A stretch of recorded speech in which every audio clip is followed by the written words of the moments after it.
Assalamualaikum warahmatullahi wabarakatuh. Sebelumnya izin mempresentasikan untuk tugas mata kuliah Teknopreneurship kami dari kelompok 11 pada mata kuliah Teknopreneurship. Pada mata kuliah Teknopreneurship di minggu ke-14 ini kami akan mempresentasikan dari hasil BMC wawancara UMKM yang kami lakukan. Oke. Sebelum lebih lanjut kita akan perkenalan kelompok terlebih dahulu. Boleh lanjut?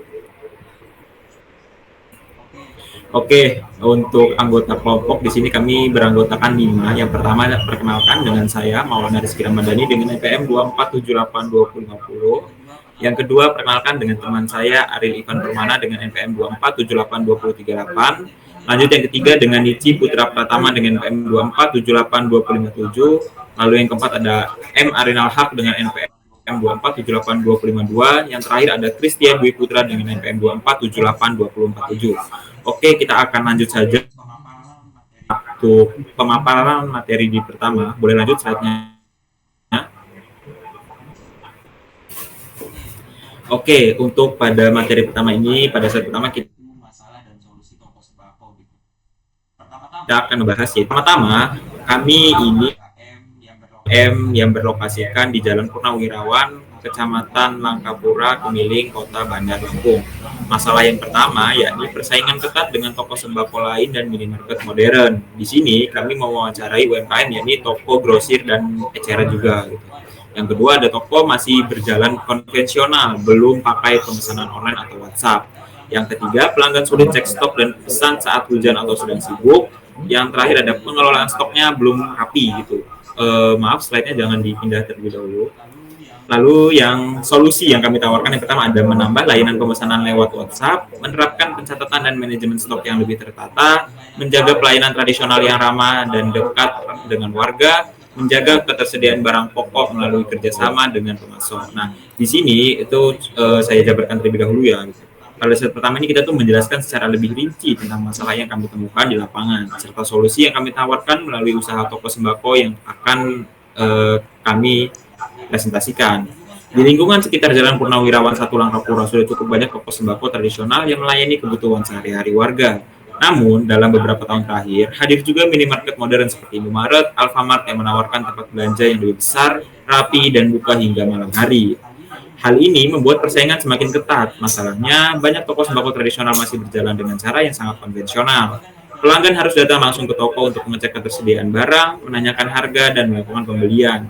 Ketika kondisi sedang hujan, pelanggan sibuk kerja, atau tidak ada kendaraan, mereka menjadi kesulitan hanya untuk sekedar membeli beras, minyak, atau gas. Tidak ada fasilitas pemesanan jarak jauh yang sederhana dan dekat, misalnya lewat WhatsApp. Selain itu, pengelolaan stok barang di toko tradisional seringkali belum tertata dengan rapi. Pencatatan masih menggunakan cara manual, kadang hanya mengandalkan ingatan pemilik. Akibatnya, barang-barang seperti beras, minyak goreng, gula, telur, atau gas LPG bisa tiba-tiba habis tanpa sepengetahuan pemilik. Padahal, itu adalah kebutuhan utama masyarakat. Kondisi seperti ini bukan hanya membuat pelanggan kecewa, tetapi juga bisa membuat mereka beralih ke minimarket modern yang stoknya lebih terjamin. Kami juga melihat adanya kesenjangan pelayanan. Toko tradisional sebenarnya punya keunggulan dalam hal kedekatan dengan warga, suasana kekeluargaan, gitu ya. Kayak misalkan saling beli, saling beli mulut. Pelanggan biasanya sudah, namun keunggulan ini belum digunakan.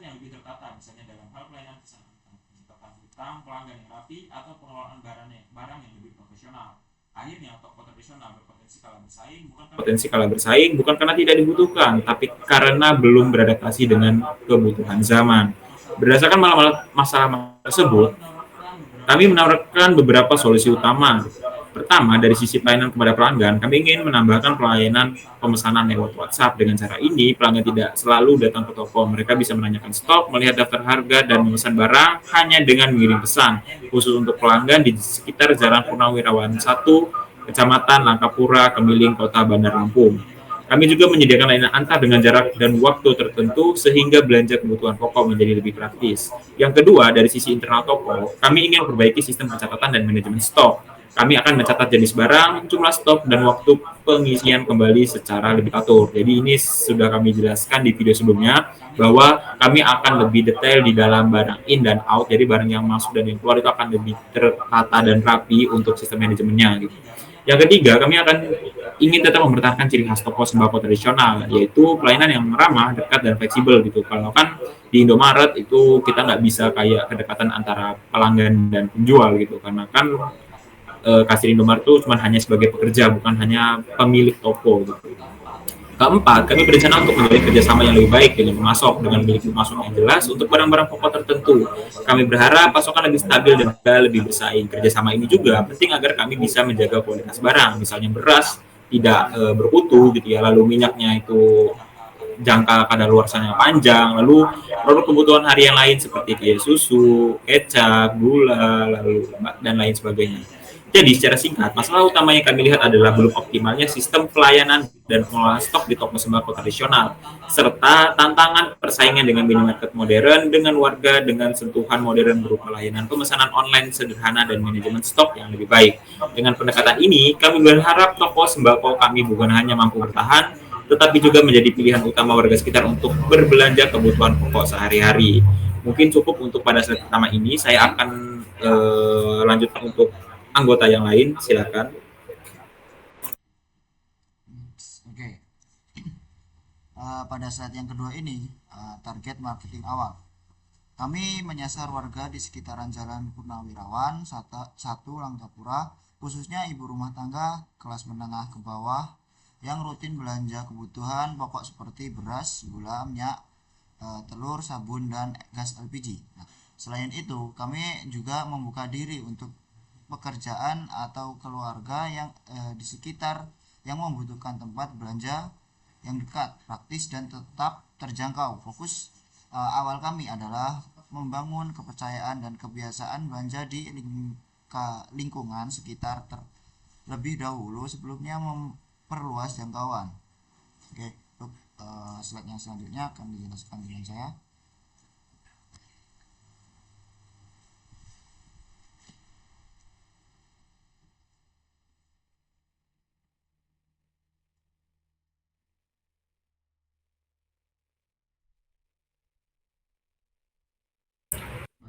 Baik, selanjutnya akan dilanjutkan oleh saya.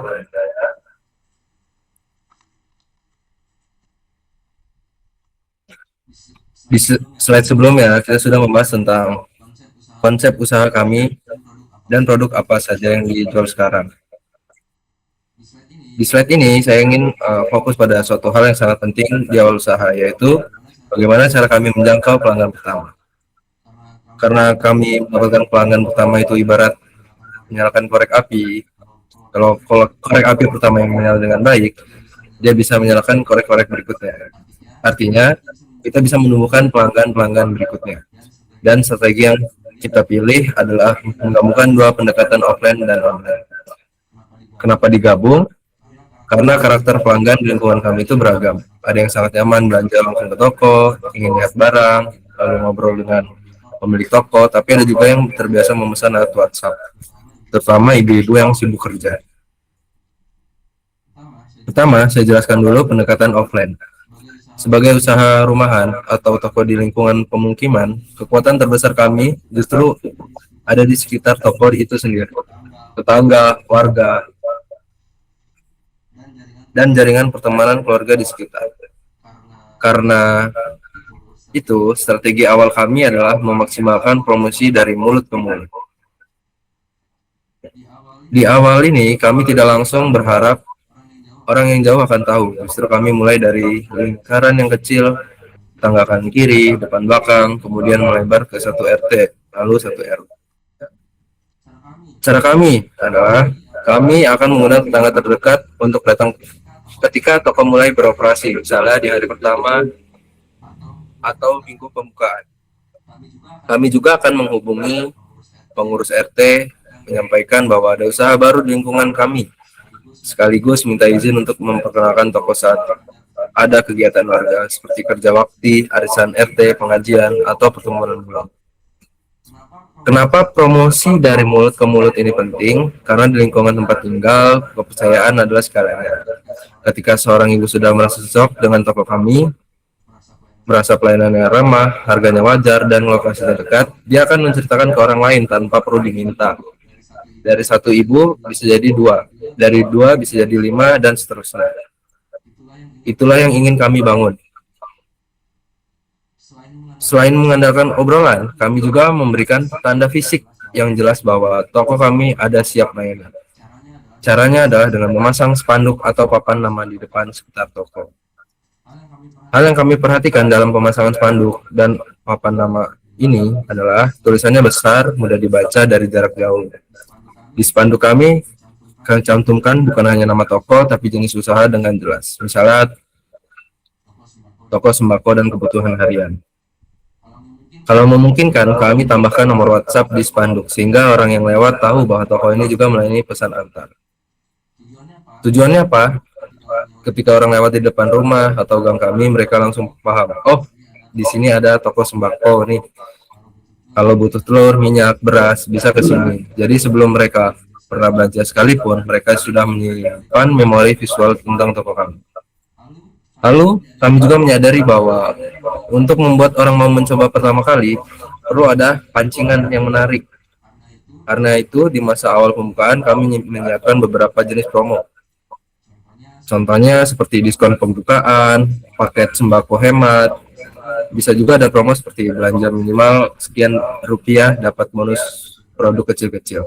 Misalnya kopi sehat, permen, atau sabun cuci saset.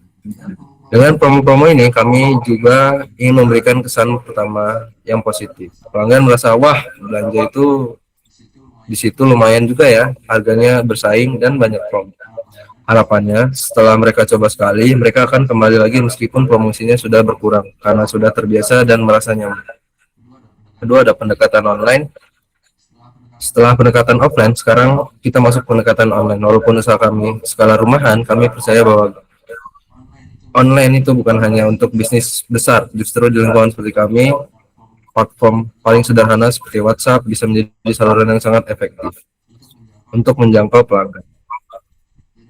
Jadi kebanyakan kompleks atau kampung sekarang sudah punya grup WhatsApp warga, misalnya grup RT, ibu-ibu pengajian, dan lain-lain.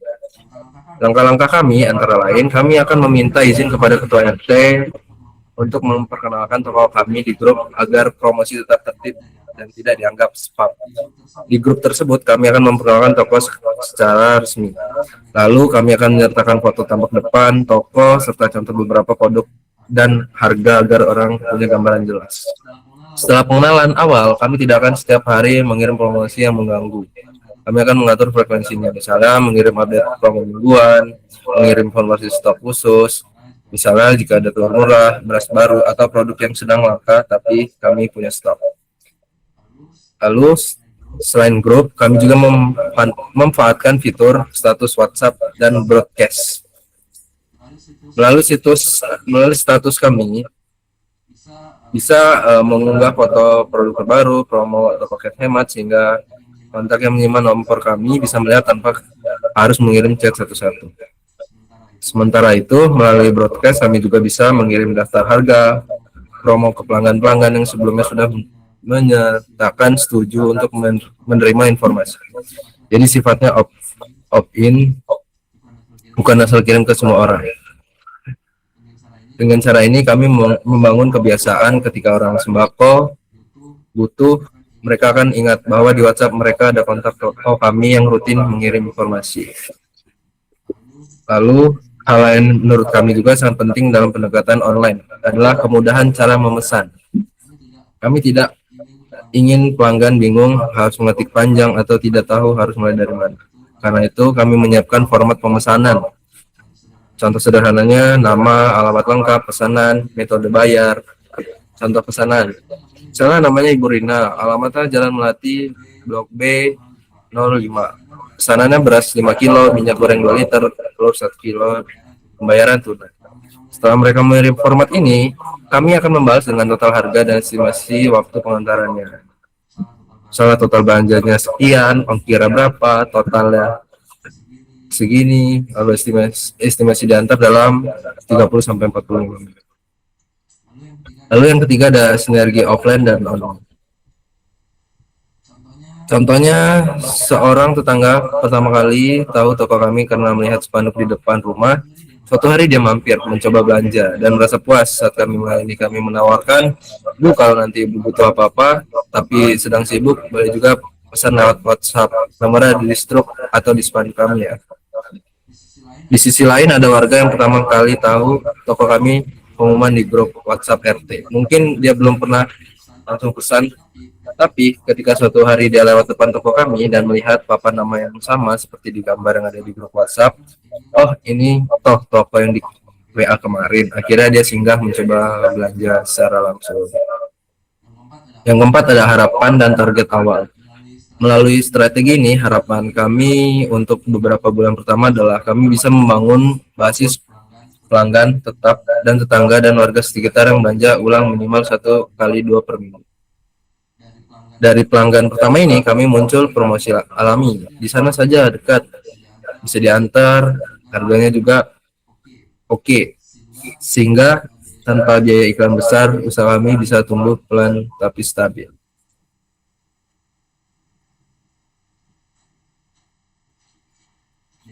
Jadi seperti itulah gambaran strategi kami dalam menjangkau pelanggan pertama, menggabungkan promosi dari mulut ke mulut, spanduk dan papan nama yang jelas, promo bukan pembukaan yang menarik, serta pemanfaatan WhatsApp dan grup warga dengan format pemesanan yang sederhana. Mungkin dengan cara ini kami bisa memastikan bahwa walaupun usaha kami masih kecil, cara kami melayani dan menjangkau pelanggan sudah tertata dengan baik dan siap untuk berkembang ke tahap selanjutnya. Mungkin slide-nya selanjutnya bisa dilanjutkan oleh rekan saya.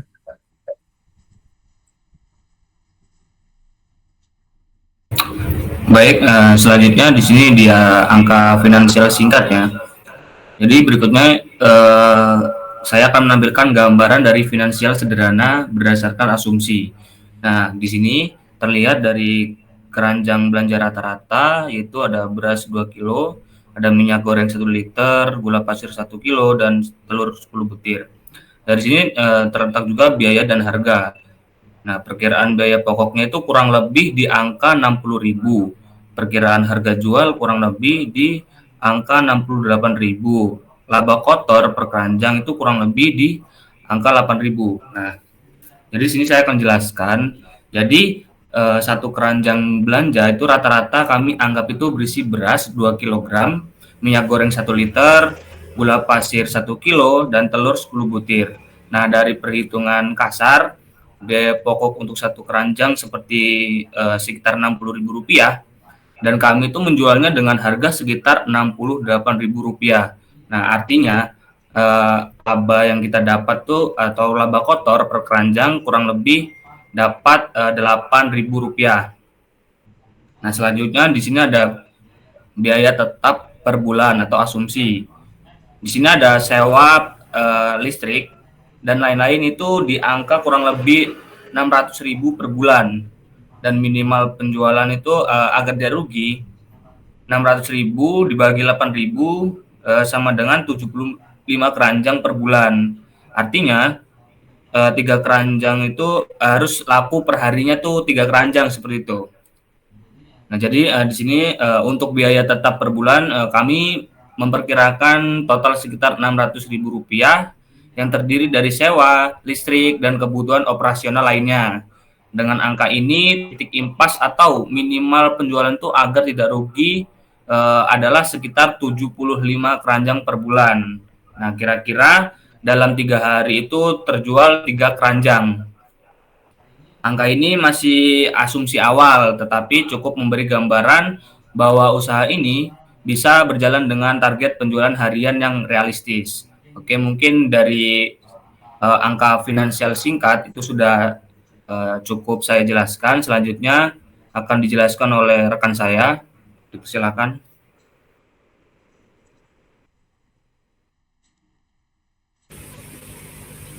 Tes. Oke, jadi kali ini saya akan melanjutkan penjelasannya, yaitu pada bagian risiko legal dan etika. Jadi di bagian terakhir ini kami juga mempertimbangkan risiko legal dan etika yang mungkin muncul dari bisnis ini, karena usaha yang baik bukan hanya mengejar keuntungan, tetapi juga harus patuh aturan dan menjaga kepercayaan pelanggan. Dari sisi legal, di sini risiko yang pertama adalah terkait izin resmi usahanya. Jadi jika si toko sembakonya itu beroperasi tanpa izin resmi seperti NIP atau surat keterangan usaha mikronya, maka di kemudian hari bisa muncul masalah. Misalnya ketika kami ingin bekerja sama dengan distributor yang lebih besar, mengajukan bantuan usaha, atau bahkan saat ada pendataan dari pemerintah, ketiadaan izin ini bisa menjadi kendala. Karena itu kami merencanakan untuk membantu mengurus legalitas usaha sejak awal agar kegiatan bisnis kami jelas status hukumnya dan lebih aman untuk jangka panjang. Dan kalau dari sisi etika, tantangan yang paling besar adalah bagian menjaga kepercayaan pelanggan. Jadi kami menjual beberapa produk pangan yang langsung dikonsumsi keluarga, sehingga kualitas itu menjadi hal yang sangat sensitif. Di sini ada beberapa resiko yang kami perhatikan, yaitu yang pertama ada resiko menjual produk kadaluarsa atau barang-barang yang kurang kualitasnya. Misalnya kayak beras yang mungkin ada kutunya, atau mungkin juga beras yang diganti dengan plastik. Terus juga ada minyak yang kalau udah terlalu lama disimpan, atau makanan-makanan kemasan yang lewat dari tanggal kadaluarsa. Dan jika hal ini itu sampai terjadi, bukan hanya merugikan pelanggan secara materi, tetapi juga bisa membahayakan kesehatan bagi si pelanggannya. Yang kedua, ini ada resiko harga yang tidak transparan. Jadi misalnya harga suatu barang, misal beras ya, itu tuh bisa tiba-tiba naik, tiba-tiba turun, itu tidak tanpa pemberitahuan. Atau pelanggan itu merasa diperlakukan berbeda dengan orang yang misal yang kalau membeli barangnya itu lebih banyak, beda sama yang diperlakukan sama orang yang beli barang itu sedikit. Selisih sedikit saja jika terjadi terus-menerus itu akan menjadi kerugian bagi si pelanggan dan membuat mereka ragu untuk belanja lagi. Dan yang ketiga, timbangan yang tidak akurat. Jadi maksudnya untuk usaha sembako itu yang semakin banyak menjual barang timbangan kiloan, itu kejujuran dalam timbangan itu sangat penting. Jadi selisih sedikit saja jika terjadi terus-menerus akan merugikan pelanggan dan membuat mereka ragu untuk belanja lagi. Selain itu, selanjutnya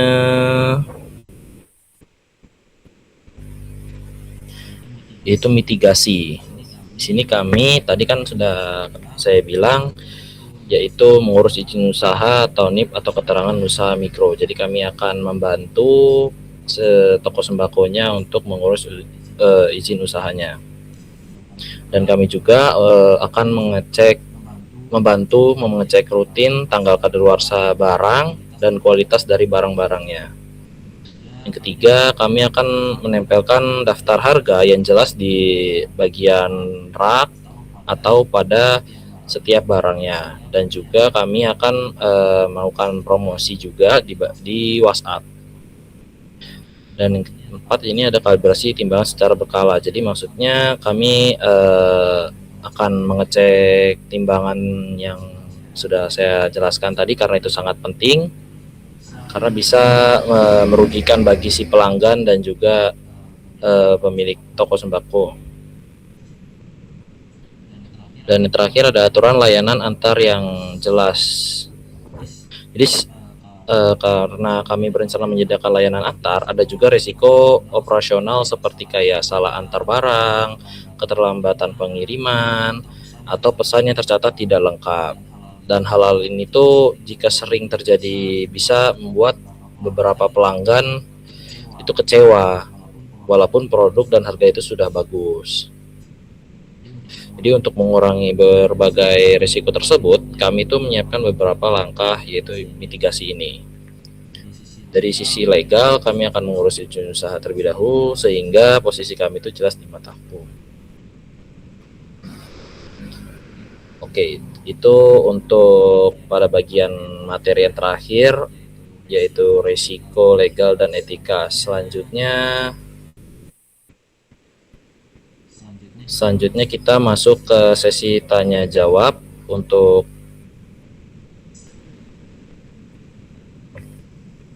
kelompok 15. Boleh bertanya.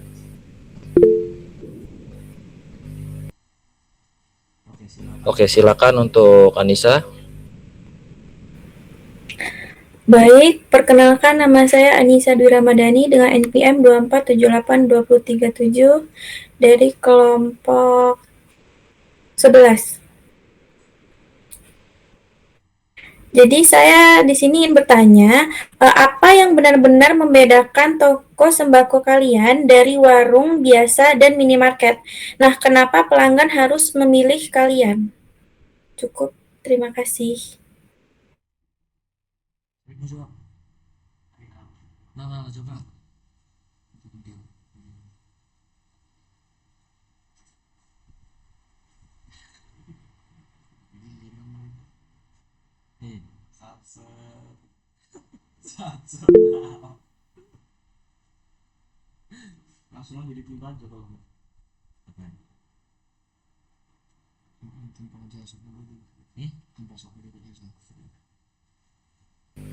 Oke, untuk pertanyaan Anissa kami tahan dulu. Selanjutnya IET2B Polinella boleh bertanya.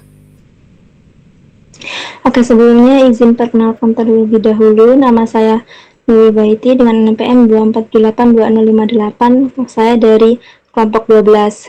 Sebenarnya kan tadi di toko kalian kan ada yang namanya pesanan layanan antar. Nah, karena layanan antar ini kan pastinya membutuhkan biaya tambahan. Jadi, bagaimana kalian mengatur harga atau sistemnya supaya tetap menguntungkan, nggak bikin rugi gitu? Oke, mungkin itu saja pertanyaan dari saya. Terima kasih.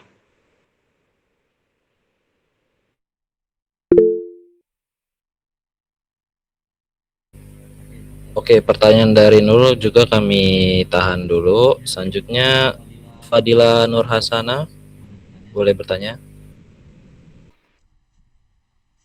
Assalamualaikum warahmatullahi wabarakatuh. Perkenalkan nama saya Fadila Nur Hasana, NPM 247824042. Nah, di sini saya ingin bertanya, kalian kan menjual produk pangan nih. Nah, bagaimana menjamin kualitas dan keamanan barang, terutama beras, minyak, dan telur? Terima kasih.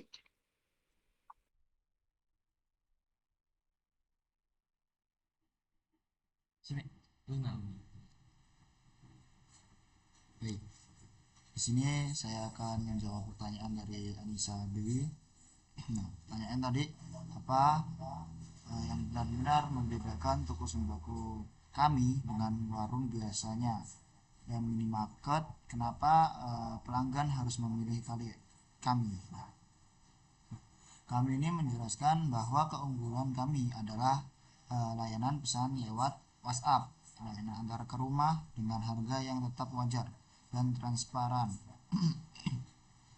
serta tetap mempertahankan suasana toko tradisional yang rumah dan dekat dengan warga. Nah, rancangan perbaikan sebelum final patch. Nah, ini menunjukkan keunikan USP, misalnya toko sembako rumah dengan pemesanan via WA, layanan antar, dan sembako hemat untuk ibu-ibu rumah tangga sekitar. Menambahkan contoh konkret di presentasi, contoh sembako hemat dan antar melalui via WhatsApp, make up atau screenshot sederhana seperti barang-barangnya yang mau dibeli itu tinggal di screenshot saja. Terus menjelaskan perbandingan singkat dengan minimarket yang jauh dan tidak diantar, bukan kelamaan. Ini juga dekat tapi tidak ada layanan WhatsApp dan antar. Oke. Untuk Anissa gimana?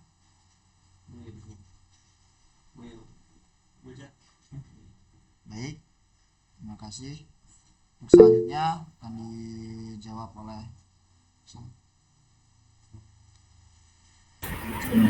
Oke, izin sebelumnya saya ingin menjawab pertanyaan Nurul. Tadi kan secara garis besar Nurul itu mempertanyakan harga dengan pesan antar gitu ya. Kalau dari kami yang akan kami terapkan pada toko kami, pesan antar ini akan dikenakan biayanya pada barangnya gitu. Oke, jadi contohnya seperti ini. Kalau kita lihat dari GoFood, GrabFood, dan ShopeeFood itu ada penambahan biaya, tapi langsung ke barangnya. Misalkan saya pesen mie goreng, kalau offline harganya 10.000. Namun ketika kita pesan secara online, dia akan otomatis bertambah menjadi 13.000 atau jadi 14.000 gitu. Nah, kami juga akan membuat atau mencontoh menggunakan ATM gitu, atau amati, tiru, dan modifikasi. Kami akan memodifikasi seperti layanan pesan antar seperti Gojek, Grab, ShopeeFood gitu. Jadi harga barang itu sudah ditambahkan apabila pengantaran secara online gitu, karena kan harga online dan offline itu berbeda. Mungkin cukup untuk Nurul. Apakah ingin bertanya lagi? Baik, terima kasih. Dilanjutkan untuk pertanyaan ketiga, dilanjutkan oleh teman saya.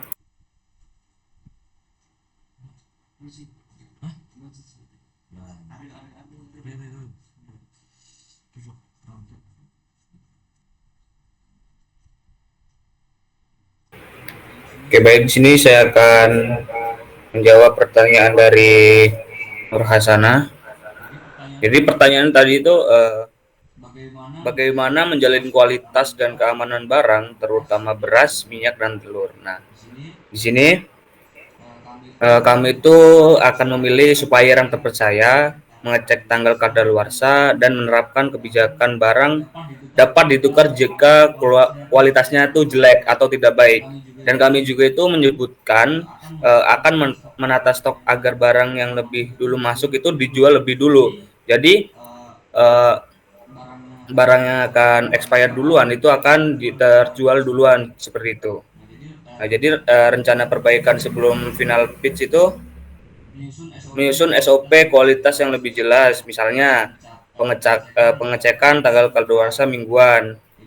Jadi menggunakan sistem FIFO, freeze in freeze out untuk stok, dan mencatat asal barang dan tanggal pembelian dari supplier. Menambahkan satu poin di presentasi tentang komitmen keamanan pangan, misalnya jika ada barang bermasalah, kami siap mengganti dan menghentikan sementara batch stok tersebut. Cukup. Oke, baik. Apakah masih ada lagi untuk pertanyaannya?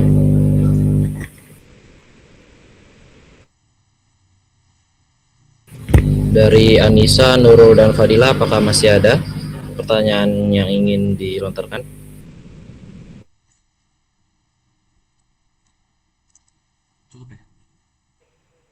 Cukup. Sepertinya cukup. Oke, baik, kalau gitu kita akhiri untuk sesinya.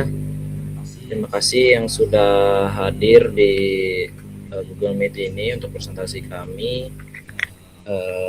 Kami akhiri. Wassalamualaikum warahmatullahi wabarakatuh.